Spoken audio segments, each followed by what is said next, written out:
Formula അല്ലേ? എന്തായിരുന്നു distance formula? Distance കണ്ടുപിടിക്കാനുള്ള ഫോർമുല എക്സുകൾ കുറയ്ക്കുക, സ്ക്വയർ എടുക്കുക. x1 minus x2 the whole square plus y1 minus y2 the whole square. എക്സുകൾ കുറയ്ക്കുക, സ്ക്വയർ എടുക്കുക, വൈകൾ കുറയ്ക്കുക, സ്ക്വയർ എടുക്കുക. പിന്നെ ഇപ്പൊ പഠിച്ച മിഡ് പോയിന്റിന്റെ ഫോർമുല. മിഡ് പോയിന്റ് എങ്ങനെയാണ് കണ്ടുപിടിച്ചിട്ടിരുന്നത്? അയ്യോ, മിഡ് പോയിന്റ് റൂട്ടില്ലല്ലോ. മിഡ് പോയിന്റ് കോർഡിനേറ്റ്സ് ആണ്. എക്സ് കോർഡിനേറ്റ് എങ്ങനെയാണ് കണ്ടുപിടിക്കുന്നത്? x1ഉം x2ഉം കൂടി കൂട്ടി പകുതി എടുക്കുക, y1ഉം y2ഉം കൂടി കൂട്ടി പകുതി എടുക്കുക.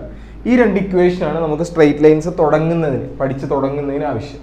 പിന്നെ നമുക്ക് അറിയാവുന്ന കുറച്ച് കാര്യങ്ങളുണ്ട്. എന്താണിത്?